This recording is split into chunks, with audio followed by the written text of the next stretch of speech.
Hello everyone, my name is Mr. Minnick, and today what we're going to be looking at in this lesson is probability. This is chapter 11 in our Algebra 2 textbook.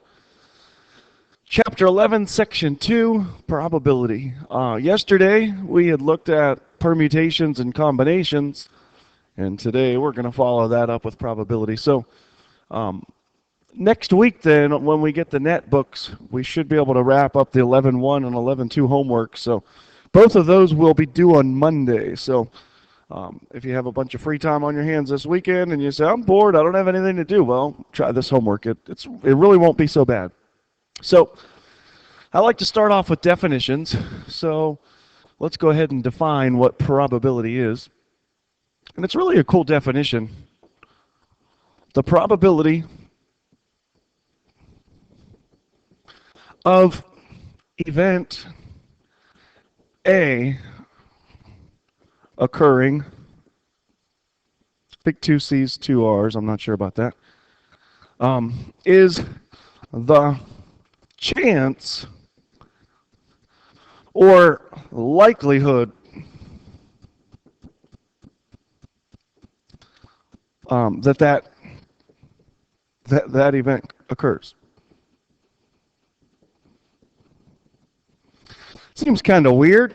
The probability is the probability of an event A occurring. So event A could be anything. It could be it's raining tomorrow. It rains tomorrow. It could be while the construction workers are digging up the dirt, they find a dinosaur. That during this lesson, the alien spaceship that took me up to a planet, well, I better not talk about that. But anyways, that spaceship lands on the roof of the school during this lesson. Okay, so an event could be just anything like that occurring. An event might be eating 5 Oreo cookies in 38 seconds. Who knows? But the probability of that event occurring is the chance. So the key word here in this definition, it's the chance or likelihood of that event occurring. Okay, so when we talk about probability, guess I'll get my right thing going on here. It's the chance or likelihood that an event occurs. Okay, so in math, a lot of people don't get math, and the reason they don't get math is because they don't get language. Math has its own language, and it's very sensible. It's very straightforward. It's very logical if you can understand the language behind it. Might as well undo that. So, given the fact that we're talking about the chance that something can happen, let's think about minimum and maximum quantities or values. In the event that something is guaranteed to happen, we know it's going to happen. It's going to happen no matter what. There's no question, there's no doubt in our mind that it's going to happen. Probability is usually a number, and let's assign a number to that. If something has a chance, we know it's going to happen. There's no doubt. The likelihood of it happening, the greatest percentage with which it could happen would be 100%. Okay? It's going to happen. It's guaranteed to happen. It's 100% going to happen.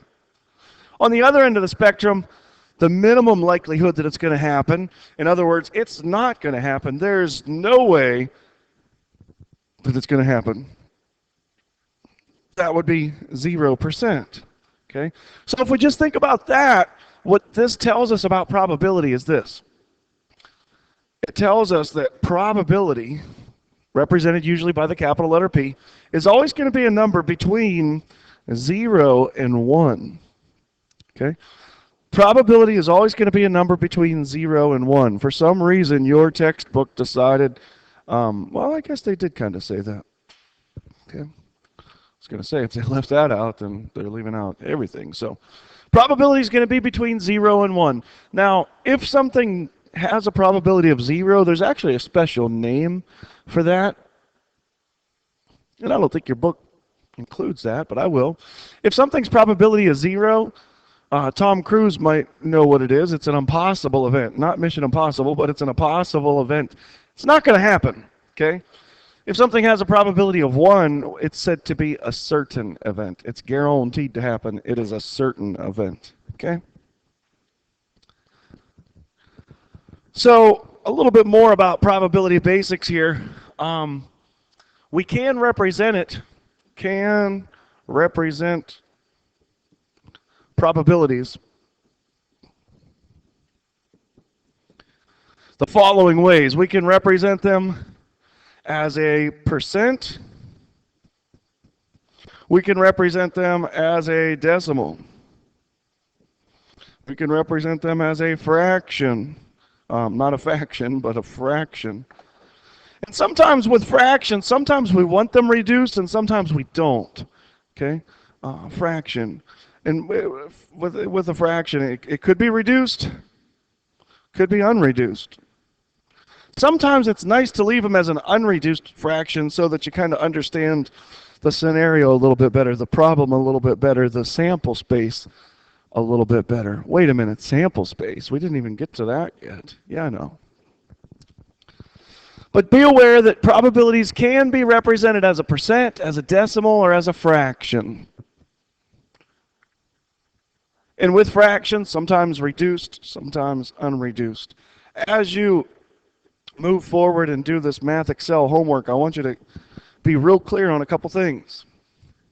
Probabilities are going to be between 0 and 1. So your answer can't be something like 7 or 8.5. It could be if they want it as a percent and they include the percent sign for you. But remember, probabilities are going to be between 0 and 1. And they can be represented as percents, decimals, or fractions. Okay, so keep that in mind. What we'll do is we'll actually look at some Math Excel problems in a minute. Before we do that, I need to talk about sample space. The number one reason people miss probability questions is they don't get this concept. Sample space is a listing or a count of all the possible outcomes of an event. Okay. Sample space is a listing or an account of all the possible outcomes of an event. If you don't understand the event's sample space, finding the probability is rather difficult. So let's take, for instance, the event A. We'll say A is the event flip a fair coin. Flip a fair coin. Okay. If A is the event flipping a fair coin, the sample space is braces include telling us, hey, it's a set. So it's a listing, a set, or an account of all the possible outcomes of that event. When we flip a fair coin, one of two things can happen. And everybody always says, well, what if it lands on the edge? Well, it's not going to land on the edge. Okay, wait, what if it does? Well, it's not. Okay, for our purposes, to keep things simple, it's not. Yes, a fair coin will sometimes land on its edge, but we're going to assume that it's not. Okay, so the two outcomes that are possible are sometimes you get heads and sometimes you get tails. Okay, and that's it. So suppose event B is rolling a number cube. Don't you mean a dice? Well, yeah, if you want to call it that, whatever. So the possible outcomes for that, you could represent this just with numbers, or if you want to get all fancy and draw a number cube, you could do that too. A little square and a 1, little square and a 2, little square and a 3. That's not a very good 3, I know. Little square and a 4. That's not a very good 4, I know. Little square and a 5 and a 6. Okay, so that's what we mean when we say sample space. A listing or an account of all the possible outcomes. Sometimes it's really easy to write out a sample space. Other times it would be totally unreasonable to write out a sample space. In other words, we wouldn't want to waste our time on that. Okay. But the reason we need to know about sample space is because we need to know the amount of items in the sample space. The amount or number of items in the sample space. Okay. That's a real important object or thing to be able to figure out. How many outcomes are possible? How many outcomes are possible? If you list it out, if you give an account of what the sample space is, well, you just count how many things are in the sample space, and that's the number of possible outcomes. And the reason that's so important is because of this. Probability, by definition, is equal to the number of favorable outcomes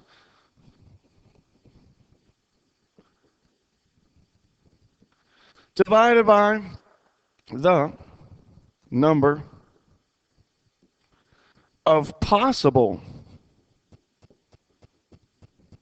outcomes. So you look at those definitions and you say they're the same. Well, they're not the same. The number of favorable to the number of possible outcomes. The number of favorable outcomes to the number of possible outcomes.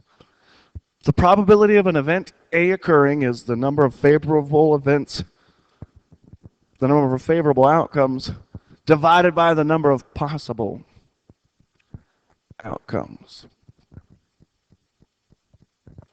So with probability, I always like to start my examples off nice and simple. And ironically enough, usually people, and I'm not saying people are idiots, but they don't know the definitions. They don't know the basics. They don't look at the sample space. They don't look at the definitions of these things.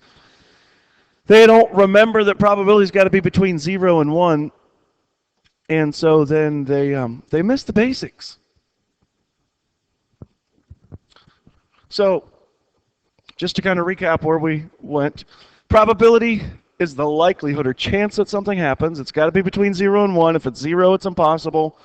If it's 1, it's certain. We can represent them with percents, fractions, decimals. Sometimes the fractions are unreduced, sometimes they're reduced. Sample space is a listing of all the possible outcomes.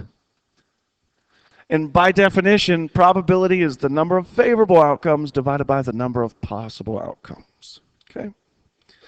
So, here is our first example. Example 1. Find the experimental, no, not the experimental. We'll call it the theoretical. In theory, what should happen? Find the theoretical probability of getting heads when flipping a fair coin. Okay. So notationally speaking, the way we represent this is we say P parentheses H.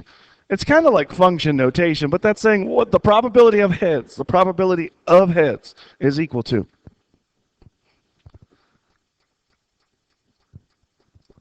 So our first example, again, find the theoretical probability of getting heads when flipping a fair coin. By fair coin, I mean one that's not weighted, one where heads and tails have an equally likely chance of being chosen or of the coin landing on either side. Equally likely. Freshman answer, every single year. This is a freshman answer, and I'm not making fun of freshmen, but this is what 80% of freshmen say. This is what 70% of sophomores say, and this is what 60% of juniors say. And this is what 50% of the world says. They say the answer is 50-50. They say it's 50-50. Well, if you think it's 50-50, that means 50 favorable out of 50 possible, which means that there's a 100% chance that heads is going to come up. And I think we all know that that's not right. Remember what probability is. It's the number of favorable outcomes, getting heads. We said our sample space has 2 outcomes, heads or tails. Heads is the favorable outcome. How many possible outcomes are there? There are two possible outcomes. The answer here is 50%. Okay? It's not 50-50. When people say 50-50, they're mixing up probability with another word, with another concept in math, because they don't know the definitions. I said it at the beginning. Definitions are so important. If you're not writing them down, you're really missing out. When people say that the answer is 50-50, they're not complete idiots. What 50-50 is the odds of getting heads. Okay, for the record, to clarify, this is odds over here. Odds is favorable to unfavorable. And technically then it would be 1-to-1 because there's one favorable outcome, one unfavorable outcome. So when somebody says 50-50, they're not a complete idiot, but they're finding the odds, not the probability. Okay? So let's look at the next example where everybody misses. Not everybody. A lot of people do. Example 2, find the probability of getting a prime number with a number cube. Don't you mean a dice? Sure, if you want to call it that. Okay, so we said with the dice you could get a 1 and a 2 and a 3 and a 4 and a 5 and a 6. And don't ask me why the marker keeps changing colors. But we want to know the probability of a prime coming up. And a lot of people miss this, not because they're idiots, not because by this point they know the definition. They know it's favorable outcomes divided by possible outcomes. So they know it's going to be something over 6, and then we could change that to a percent or a decimal or leave it as an unreduced fraction. The reason people miss this is because they don't know what a prime number is. Really? Isn't a prime number one that's only divisible by 1 in itself? That's most of the story, but they always leave out, your 6th grade teachers, I'm not saying anything bad about them, but they always leave out part of the story. 6, we look at 6 and we think, well, is 6 prime? Well, 6 is divisible by 1, 2, 3, and 6, so 6 isn't prime. So that's not one of the favorable outcomes. Neither is 4. So I guess we could put a little strike through. 6 isn't one of them, and 4 isn't one of them. So then you think, well, okay, so it's 1, 2. Well, wait a minute. And some people say 2's not prime because it's even. Well, think about 2. 2 is only divisible by 1 and 2. 2 is only divisible by 1 and 2. So believe it or not, 2 is prime. 3, it's odd. Well, primes are always odd. Well, not really. But anyway, 3 is prime. 5 is only divisible by 1 and 5. So that's prime. So now the debate is, what about 1? By definition, a prime number is a number larger than 1. It's a number larger than 1. So by definition, 1 is not prime. 1's only divisible by 1 in itself. Well, yeah, but by definition, a prime number is any number larger than 1. So the answer to this question that many people miss is that the probability of getting a prime number would be 3 out of 6 or 50%. Okay. Kind of unfortunate that our first two examples have the same probability, but we'll go to the book's examples. I kind of like these.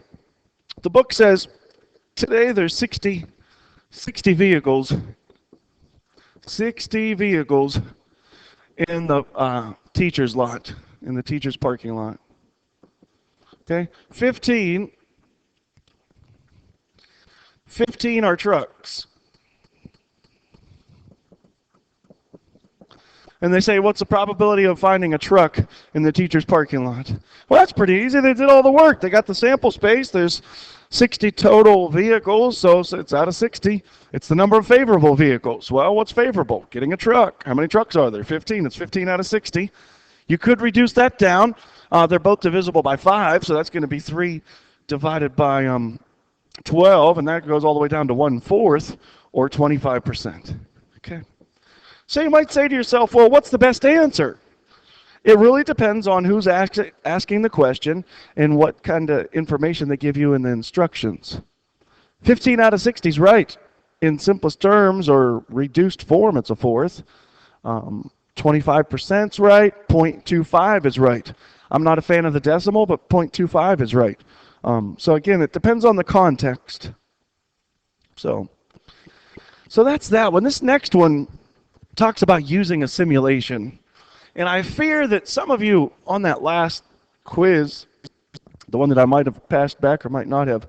Some of you just guessed. In this next example, it says, on a multiple choice test, each item has 4 choices, but only one choice is correct. And what we're going to do is we're going to simulate guessing answers. And we'll just keep this simple. We'll just keep this nice and short here.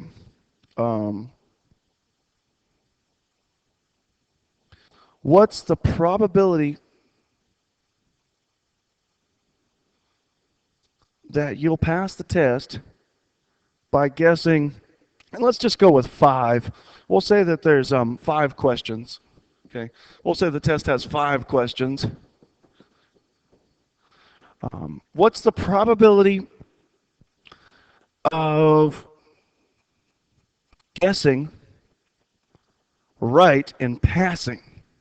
Okay, so there's choice number 1, choice number 2, choice number 3, choice number 4. Okay, and we'll assume that choice number 1 in every instance is correct. Okay, so choice number 1, if you picked that one, it's the correct choice. The other ones are incorrect, and we're just going to simulate this by running 20 trials. Okay, so it's kind of cool. What we can do with the graphing calculator is this. We could go, and we could pick a number between 1 and 4 5 times. So we're going to go like this. We're going to go math, random integer between 1 and 4, and we're going to do this 5 times. Okay, so we got 4, 4, 1, 3, and 2. 4, 4, 1, 3, and 2. 4, 4, 1, 3, and 2. So that's the first of our 20 trials. Okay, you know what? Let's just do this. Let's just do this 10 times. There's 2, there's 3, there's 4, there's 5. We're going to do this 10 times. So we got 3, 1, 2, 4, 1, 3, 1, 2, 4, 1, 4, 4, 1, 2, 1, 4, 4, 1, 2, 1, 4, 1, 1, 3, 4, 4, 1, 1, 3, 4, 4, 2, 2, 1, 1, 4, 2, 2, 1, 1. Okay. So that's the first 5 trials of this. We'll do another 5 trials. So we got 3, 1, 2, 2, 4, 3, 1, 2, 2, 4, and then we got 1, 4, 3, 1, 4, 1, 4, 3, 1, 4, and then we got 3, 2, 1, 4, 4, 3, 2, 1, 4, 4, 1, 1, 3, 4, 3, 1, 1, 3, 4, 3, and then 2, 1, 4, 1, 2, 2, 1, 4, 1, 2. So the deal is, and this is kind of a tough test question, and when you get to the Math Excel homework, if you look at the follow the example, it's cool, because this one, the first 2 or 3 times you do this, it doesn't make much sense. So we're saying if you pick the 1, then that's the correct answer. What's the probability that you pass? In other words, what's the probability that you get 3 out of the 5 right? Okay? Now, in calculating this, we ran 10 trials. Okay, we could have run 20 trials, but it would have taken more time than I wanted it to take up in this example. But we ran 10 trials. What we're looking for is any instance where we picked the right answer 3 times. Well, in this first trial, we only picked it once, so that's not one of them.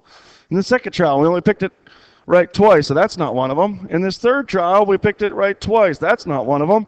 That's not one of them either, and that's not one of them, and neither is that, and neither is that, and neither is that, and neither is that, and neither is that. So the probability here is 0. We have a 0% chance of passing this test by guessing.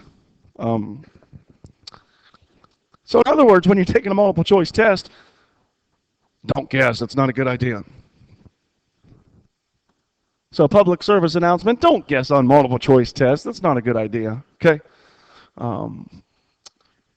So the next example we're going to look at deals with combinations. It says, what's the theoretical probability of being dealt 2 sevens in a 5-card hand from a 52-card deck? Example, what are we on? 4. What's the probability of getting 2 sevens? So this one's kind of interesting. There's a 52 card deck, and what we've got to use here is combinations. Combinations. Okay, and this one, you might just want to write this down. The probability of being dealt 2 sevens.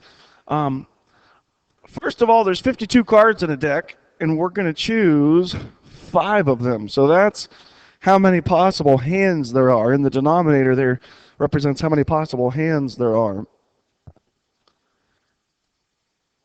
Now what we've got to do here is realize, okay, well, there's 4 sevens to choose from. There's 4 sevens to choose from, and we want to pick 2 of them. Now, in this problem, it's kind of weird because then what we got to do is realize, okay, so as far as the other cards are concerned, there's another 48 cards, and of those other 48, we're going to choose 3 of them. So that's the formula for this one, and it's kind of a weird formula, but that's how you would do one like this if it comes up in the Math Excel, the probability of getting 2 sevens. So again, this first box here, this says there's 4 sevens and we're picking 2 of them. There's 4 sevens, we're picking 2 of them. This next one says, well, the other cards, there's 48 of them and we're going to pick 3 of them. And then in the denominator, what we've got going on in the denominator, that says how many card combinations there are overall altogether. There's 52 cards altogether and we're going to be picking 5 of them. So if we run this calculation, what it's going to look like is I'm going to make a big numerator for choose 2. The calculator recognizes that as one entry, so I really don't need to separate that.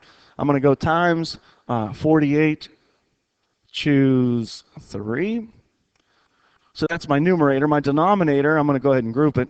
I have 52, choose 5. Okay? And so I get about almost 4%. There's a 4% chance that I'd be dealt 2 sevens. Okay? On a TI Inspire, if you wanted to do that same entry, start with the fraction bar. And remember, you type in NCR, parenthesis, and you could do the 4, choose 2.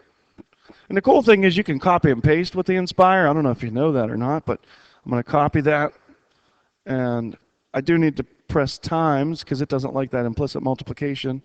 So I'm going to paste. I said I'm going to paste. Maybe it didn't take my pasting.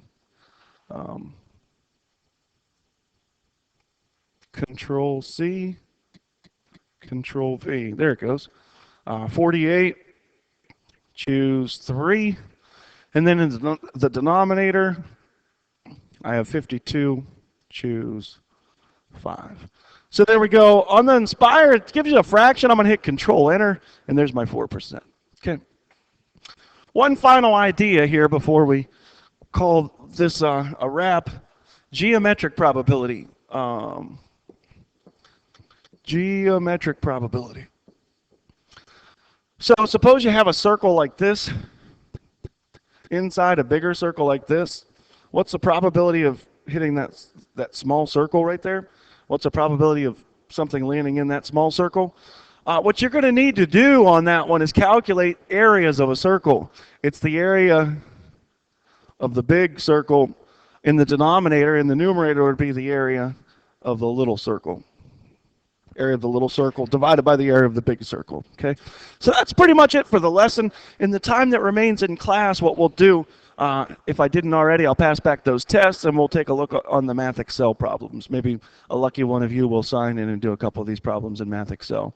So that's it. It's been real. It's been fun. And I will see you all next time.